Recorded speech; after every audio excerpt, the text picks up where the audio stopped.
En el rancho todos sabíamos lo que le estaba pasando a Fidencio. La fiebre. Era natural. Tenía que ser así.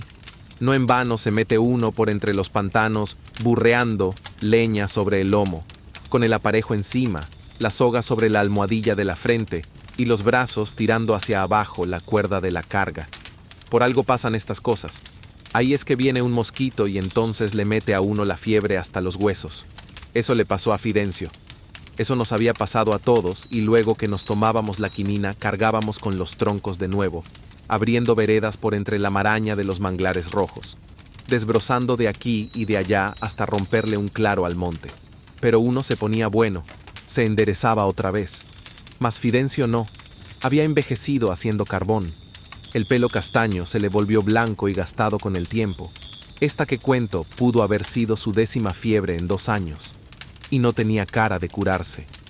Estoy mejor, decía, pero sabíamos que estaba temblando porque se oía crujir la tarima. Ahoritica estás bueno y cargas tú solo con el monte, decía el isleño desde su rincón del rancho. Hablábamos debajo de los mosquiteros. Afuera zumbaba un enjambre de mosquitos negros, pero Fidencio no se puso bueno, y Martínez, que le había dado la última cápsula de quinina, le puso la mano encima y le dijo: «Vas a tener que irte». Fidencio le clavó 2 ojos amarillos.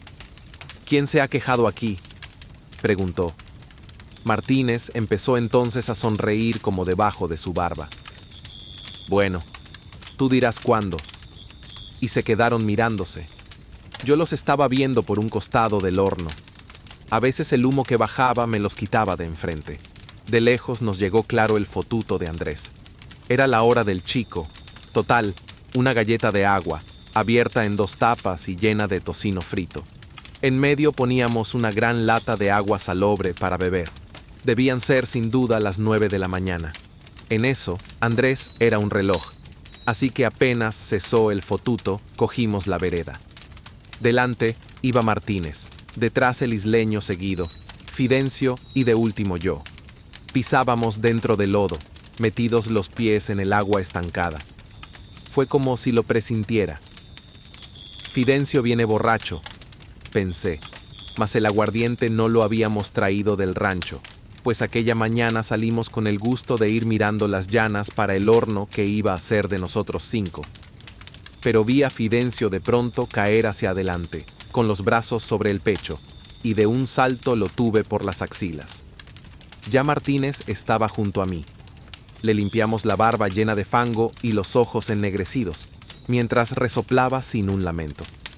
Luego que lo tuvimos en el rancho, y en cuanto empezó a amainar la fiebre, Martínez habló. «Mañana Antonio te va a llevar». Él no dijo palabra.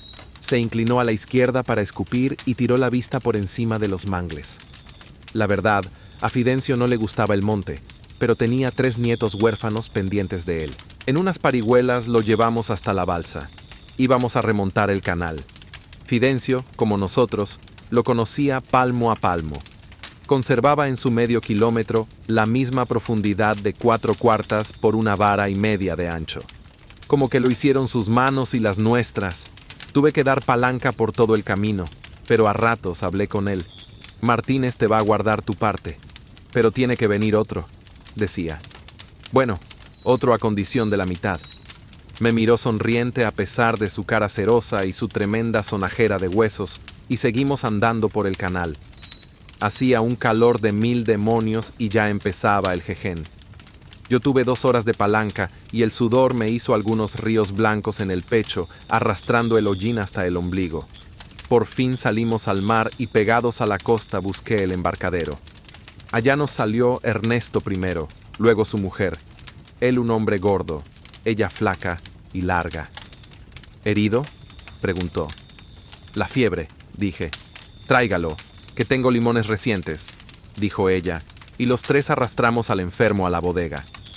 Como a las 2 de la tarde, se apareció la Amalia. Era un velero viejo y cansado. Con un poco de mar en contra crujía como una bisagra. Era del dueño del corte y lo único que teníamos para comunicarnos con el puerto. Con algún herido grave en el embarcadero y la Amalia recién partida. Mejor era pegarle un tiro si uno es honrado y amigo. Por fin atracó y me fui aparte con el piloto. No me gustaba decirlo delante de Fidencio. Para el otro viaje tráigase uno. Está bien, asintió. Pero eso sí, añadí, búsqueselo con la condición de que va a ganar la mitad nada más. Bueno. Y búsquelo a Guerreao. No traiga gente blanda. Luego me quedé mirando. Fidencio iba dentro. Fidencio con 30 años en el callo. Volví a la balsa y después que hallé la boca del canal, empezó la palanca de nuevo. Estábamos a principios de julio. Para los 3 meses siguientes, sabíamos que llegaba la plaga. Eso no es cosa de juego. Está el tábano, pequeño como mosca, que pica solo en las orejas. Sube de la manigua a la altura del cuello, más aún, buscando las orejas, y pica hasta hincharlas y enrojecerlas. Está el corací que obliga a duplicar el saco en el fondo del catre, porque mete su aguijón largo y toca la carne como una espada a fondo. A veces caen 20 o 40 coracíes de vuelo torpe sobre el antebrazo y baja uno la mano arrollándolos. Y quien no sepa de esto, ve sangrando el antebrazo como si nos hubiera abierto el pedazo en canal. Uno quisiera gritar entonces, pegarle a un cuerpo, sentir el golpe de uno con la mano o con el hacha porque la rabia nunca se calma con estrujar 20 bichos contra la frente o la parte desnuda. Nosotros hemos dejado arder un horno de 500 sacas, abierta la boca al costado, y desde el estero, metidos hasta el cuello, mirábamos perderse lo que había costado 30 días en cortar, traer y apilonar. Allí, enterrados en el lodo los pies, con el agua a ras de mandíbula y el corací por encima que se podía cortar con cuchillo, veíamos arder lo que nos costaba un ojo del alma. Nosotros hemos dejado arder un horno de 500 sacas, abierta la boca al costado, y desde el estero, metidos hasta el cuello, mirábamos perderse lo que había costado 30 días en cortar, traer y apilonar. Allí, enterrados en el lodo los pies, con el agua a ras de mandíbula y el corací por encima que se podía cortar con cuchillo, veíamos arder lo que nos costaba un ojo del alma. Pero cuando eso empezábamos a hacer carbón y éramos un poco blandos todavía. Ahora era distinta la cosa. Tenía uno más de 9 fiebres en 6 meses. Este año que cuento hicimos un gran carbón. Cogía uno un trozo por un extremo y pegaba por el otro y sonaba como una campana de plata. Luego el lustre. Brillaba como betún frotado. Sin embargo, a pesar de eso, la cosa no nos salió bien del todo. Entre nosotros, el jefe es aquel de quien dimana la autoridad espontáneamente. Además, el más diestro en virar un burro y andar sin tropiezos. El más profundo en el hachazo. El más ágil en saltar sobre el lomo del horno que explota inesperadamente, abriendo una boca de fuego a su costado. Ese es el jefe. Martínez era eso, y también un hombre callado y recio como un puño. Yo no podré nunca olvidar sus ojos y su nariz aguda, saliente de la barba espesa. Cuando llegué al rancho, Martínez estaba recontando lo dicho. Le dije, «Don Bruno, hace 20 años que trabajo para su corte. Ahora necesito un horno de llana para nosotros». Me miró hasta los pies. Se quitó el palito de la boca y dijo, «Pero amigo, ¿sabe usted lo que vale un horno de llana? Pregúntele al Cayo si lo sé o no lo sé. Con ese hornito, Martínez, usted va a ganar más plata que yo», me dijo acercándose. «Lo quiero de 1000 sacas, pero me va a arruinar, compañero». Martínez hizo una pausa en el relato, tomó el jarro de aguardiente y lo trasegó como agua. Luego lo puso sobre el júcaro para continuar. Entonces cogí el sombrero, miré a la puerta y le dije, «Pues si no me hace el regalo me voy de su corte este año». Y claro está, el viejo consintió. Por algo estábamos en el Cayo otra vez. «Hay que principiar a restraer la llana», dijo el isleño. «Me contaron que para lado hay», señaló Andrés. «La cosa es empezar». Y al día siguiente, desempaquetando los hierros, comenzaban a hundirse los filos en los troncos.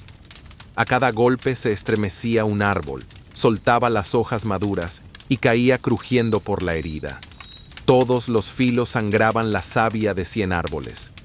Callaba uno su golpe y oía el golpe de otro, seco y sordo. Después nada, como el ruido de la lluvia que empieza precipitándose en un chubasco de hojas. Un olor fuerte y constante se metía en todo, desde la tierra hasta el fondo de las vasijas. Pero los 5 seguíamos teniendo debajo de la cabeza una misma cosa: el horno de llana. Andrés pasaba por mi lado al acaso, cuando yo iba a cargar o él regresaba, y me decía algo siempre. «Vi mucha llana, mucha. Bueno que nos va a salir», contestaba yo. Y continuábamos infatigablemente. A las 12 de la noche despertábamos a la brega. Empezar a parar. Trabajo que requiere todo el conocimiento de un carbonero. Poner un tronco sobre otro, bien ajustado, y luego otro y otro, de modo que cuando esté terminado, saber que aquella pila de madera verde es como una montaña firme. Eso por el fallo que puede venir más tarde. Ya teníamos unos cientos de pies de llana separados para el último horno, cuando Andrés dijo: «Hoy estamos a martes. Mañana llega la Amalia», aclaró el isleño. Martínez estaba afilando su machete y sin quitar los ojos del filo me dijo: «Mañana, Antonio». Yo miré para el canal queriendo ver la balsa, pero solo se levantaba por encima de los mangles el cuello de la palanca. «Bueno, mañana», dije, y me colé debajo del mosquitero. Con la madrugada navegué por el canal. Arriba volaban las corúas y chillaban, debajo el agua tranquila, y a los lados la fila apretada de mangles, donde alguno que otro cangrejo, rojo como la sangre, escapaba entre las raíces nutridas. Debí llegar a la bodega a las 12. El viento empezaba a batir la costa y el sol caía sobre las cosas hasta abrumarlas. Anduve por la bodega con la flaca y el gordo Ernesto. Bebí y me senté a la orilla mirando al mar por donde vendría la Amalia. Y asomó a las 2 de la tarde. Llegaba con viento bueno, hinchados los remiendos del trapo y surcando el agua en la proa. En media hora atracó y vi moverse un hombre. Era un niño casi, blanco y de bigote fino. Detrás surgió la silueta brumosa del patrón. «Hola, durmiendo la siesta», me gritó. «Peor que eso, esperándote», le respondí. «Tu barco le acaba la paciencia a cualquiera». «Pues a mí sí que no», y saltó sobre el muellecito con los restos de la sonrisa en la cara. Detrás bajaba el tipo del bigote. Lo vi bien. Era más alto que cualquiera de nosotros. Debía tener 24 o 26 años. Era fuerte, sin embargo. Un cuello gordo, unos ojos intranquilos y la piel como la leche cruda. La gente así no me gusta. El patrón me tendió la mano. «Bandolero, engordando, ¿no? Y tú...» Pero me cortó enseguida. «Este es el hombre», dijo como turbado. «¿Qué hombre?» «Lo manda don Bruno», contestó. «Pero este...», dije sin poder ocultar el disgusto. «Este es un chiquillo crecido». El otro me miró con calma. Abrió la boca para decir algo, pero volvió los ojos al patrón. «Bueno, tanto como un chiquillo no. Ya lo creo que lo es. Te convencerás con los días». Me convenzo con los ojos, y enseguida pregunté al muchacho: «Viene por Fidencio, ¿verdad?» «Sí». «¿Sabe de carbón y de monte?» «No, pero se aprende». Me dio ganas de reír y de soltarle la mano. Mira qué decir se aprende con aquella blancura en la cara y como si el asunto fuera cosa de juego. «Si no se lo come el bicho antes, se aprende», contesté. Él no dijo nada. Se metió la mano en los bolsillos y buscó los cigarros.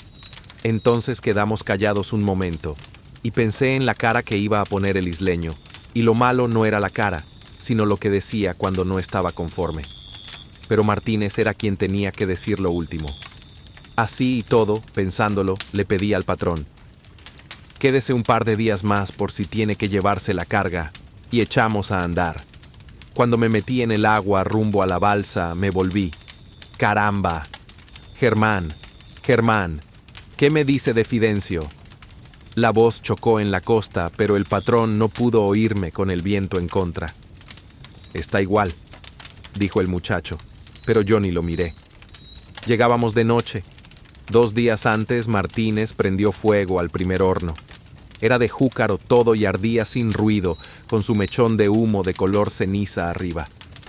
Un poco más allá tenían hecha una fogata. Velaban Martínez y el isleño. Era hora de conversación y de café espeso. Así que arrimé la balsa, di una voz y hallé respuesta. «Son los otros», expliqué al muchacho. «¿Cuántos?», preguntó. «4 que valen por 20», y no hablamos más. Cuando llegamos al grupo, el isleño se puso de pie.